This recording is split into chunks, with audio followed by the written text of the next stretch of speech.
Assalamualaikum, salam sukses bersama dan bahagia selalu. Berdasarkan hasil observasi dan survei yang saya lakukan, ternyata ada beberapa guru, bahkan banyak guru yang belum berhasil dalam pencapaian target tujuan pembelajaran saat mengajar di kelas.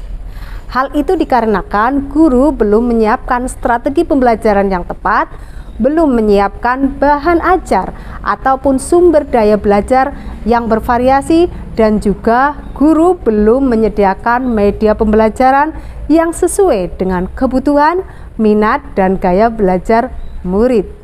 Kondisi tersebut menjadi motivasi sekaligus tantangan bagi saya untuk membuat inovasi media pembelajaran yang selanjutnya saya beri nama Sisuman Oke. Pada minggu itu, saya akan mengajar materi nasionalisme zaman kini kepada murid saya di kelas 8 SMP. Beberapa hal yang saya lakukan sebelum saya melakukan pembelajaran, saya melihat dahulu tujuan pembelajarannya. Ini menjadi sangat penting, karena menurut saya ini nanti bisa membantu kesuksesan siswa dalam belajar di kelasnya. Dan juga saya bisa membuat rancangan pembelajaran yang efektif.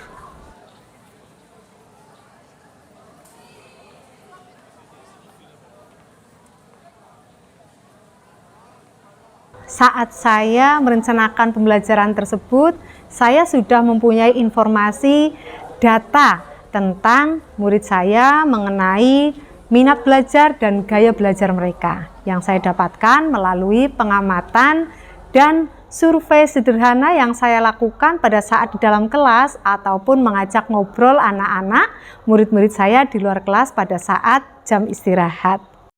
Selanjutnya, saya menyiapkan sumber belajarnya. Saya membuat komik pembelajaran dengan tema nasionalisme zaman kini.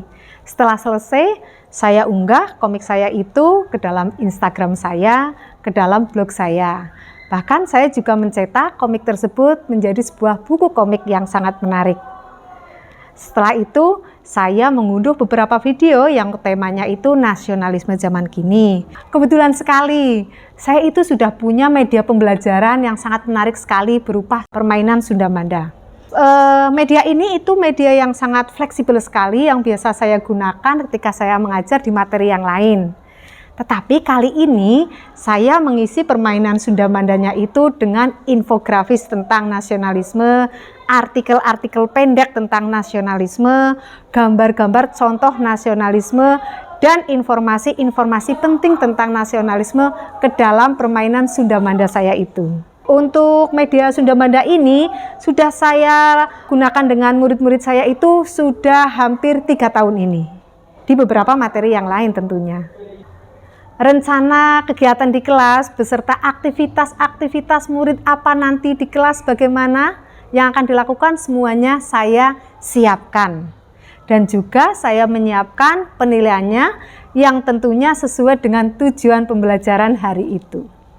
Setelah melakukan apersepsi dan juga membacakan tujuan pembelajaran hari itu, saya memberikan stimulus dengan cara mengajak murid saya menyanyikan lagu Tanah Airku serta melakukan tanya jawab.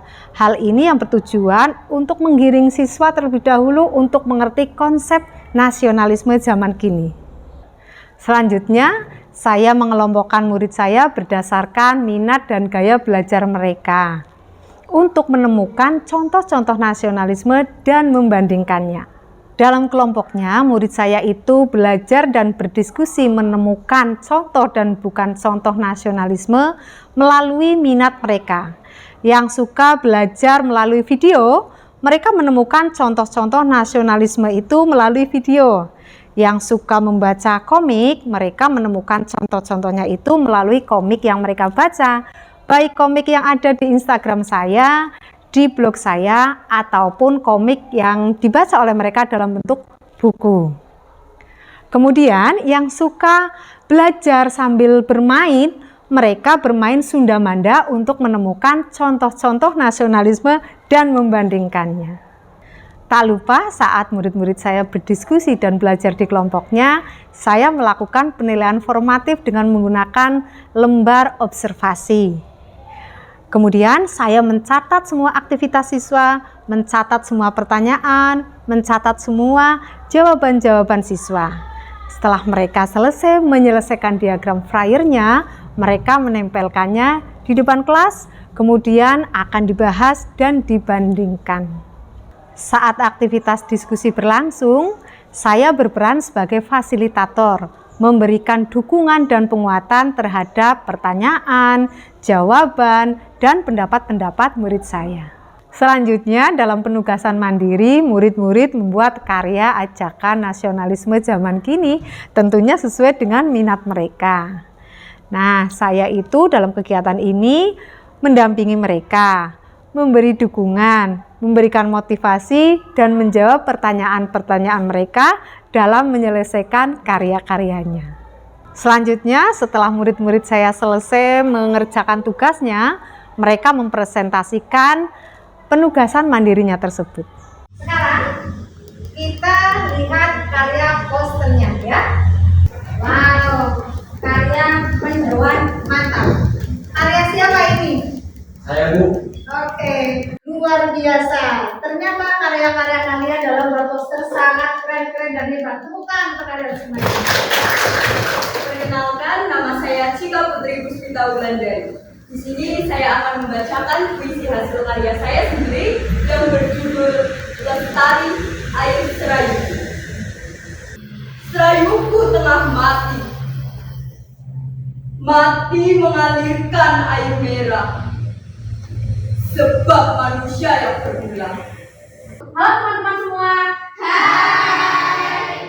Saya mengajak teman-teman semua untuk selalu meningkatkan rasa nasionalisme dan cinta tanah air dalam kehidupan keseharian kita, yaitu dengan menggunakan baju batik karya dalam negeri.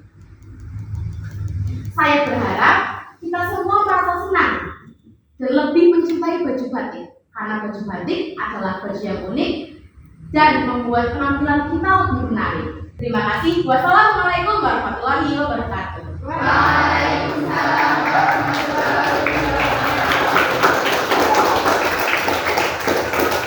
Produk-produk murid saya yang berupa poster, baik poster digital maupun poster non-digital, kemudian puisi dan naskah pidatonya, saya gunakan sebagai penilaian sumatif dengan rubrik yang sudah saya siapkan. Di akhir pembelajaran, saya melakukan refleksi untuk mengetahui perasaan murid saya setelah ikut pembelajaran saya hari itu. Sekaligus saya melakukan survei dengan cara mengisi Google Form yang sudah saya siapkan. Dari hasil refleksi didapatkan informasi hampir seluruh murid saya itu merasa senang, suka mengikuti pembelajaran hari itu. Hanya ada 2 murid yang mengatakan kurang suka dengan alasan mereka itu tidak bisa mengerjakan karyanya dengan lancar karena HP-nya ngedrop saat membuat poster digital. Tetapi akhirnya mereka bisa menyelesaikannya dengan cara meminjam HP milik temannya. Dari hasil survei yang menggunakan Google Form itu, didapatkan informasi bahwa ada beberapa murid saya yang sebetulnya menginginkan menyelesaikan tugas mandirinya itu dengan membuat video pendek dengan menggunakan aplikasi edit video yang ada di handphone mereka. Tetapi karena keterbatasan waktu, mereka tidak bisa, akhirnya mengganti dengan membuat poster digital. Untuk rencana tindak lanjut pada pembelajaran yang akan datang, saya tetap menggunakan media pembelajaran yang dipakai tentunya sesuai dengan minat dan gaya belajar murid saya itu. Tetapi dalam hal ini besok saya akan meningkatkan level tujuan pembelajarannya dan saya akan menggunakan materi dengan tingkat kesulitan yang berbeda-beda untuk kelompok masing-masing. Tentunya ini juga sesuai dengan hasil refleksi dan survei pada hari itu. Demikian pengalaman praktik baik saya dalam menggunakan inovasi Sunda Manda, video dan komik nasionalisme atau Sisuman Oke dalam pembelajaran berdiferensiasi mata pelajaran IPS.